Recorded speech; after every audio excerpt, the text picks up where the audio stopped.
भाइयों बहनों, हमारा उत्तर प्रदेश भगवान राम और भगवान कृष्ण की धरती है, लेकिन पिछली सरकारों ने अपनी करतूतों के कारण अपराध और जंगल राज को यूपी की पहचान बना दिया। यूपी के माफियाओं पर फिल्में बनती थी, लेकिन अब यूपी की कानून व्यवस्था का देश भर में उदाहरण दिया जाता है।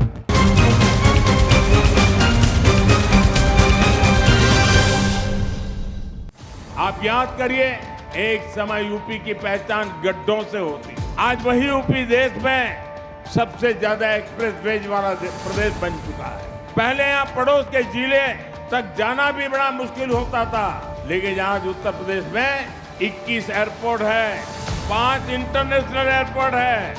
अब तो नोएडा इंटरनेशनल एयरपोर्ट का उद्घाटन भी हो चुका है। गंगा एक्सप्रेसवे से नोएडा इंटरनेशनल एयरपोर्ट कुछ ही घंटों की दूरी पर है। भाइयों बहनों, हमारा उत्तर प्रदेश भगवान राम और भगवान कृष्ण की धरती है, लेकिन पिछली सरकारों ने अपनी करतूतों के कारण अपराध और जंगल राज को यूपी की पहचान बना दिया। यूपी के माफियाओं पर फिल्में बनती थी, लेकिन अब यूपी की कानून व्यवस्था का देश भर में उदाहरण दिया जाता है। भाइयों बहनों, संसाधनों का बंदरबाट करने वाले जिन सिपाहियों के हाथ से सत्ता गई है, उन्हें यूपी की ये प्रगति पसंद नहीं आ रही। वो एक बार फिर यूपी को पुराने दौर में धकेलना चाहते हैं। वो एक बार फिर समाज को बांटना और तोड़ना चाहते हैं। साथियों, समाजवादी पार्टी विकास विरोधी भी है और नारी विरोधी भी है।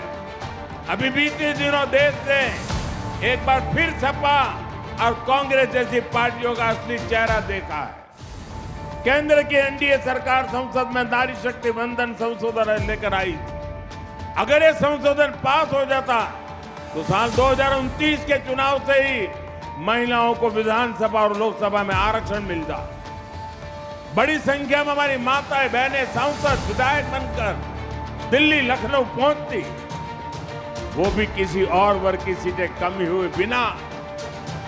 लेकिन सपा ने इस संशोधन बिल के खिलाफ वोट किया।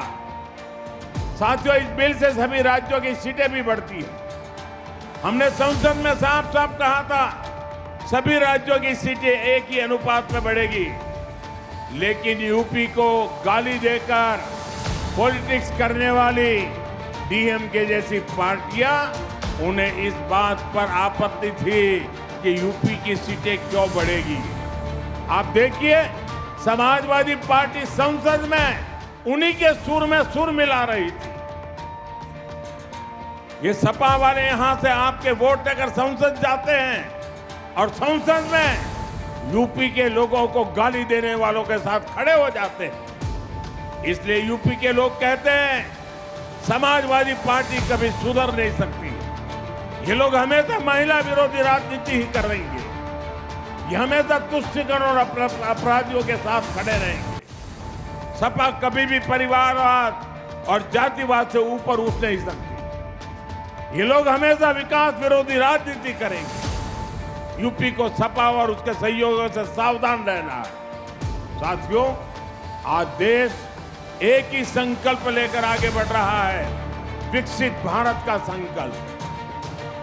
इस संकल्प को पूरा करने में उत्तर प्रदेश की बहुत बड़ी भूमिका है। आप सब देख रहे हैं, आज पूरी दुनिया कैसे युद्ध, अशांति और अस्थिरता में फंसी हुई है। दुनिया के बड़े बड़े देशों में हालत खराब है, लेकिन भारत विकास के रास्ते पर उसी रफ्तार से आगे बढ़ रहा है। बाहर के दुश्मनों को ये पसंद नहीं आ रहा।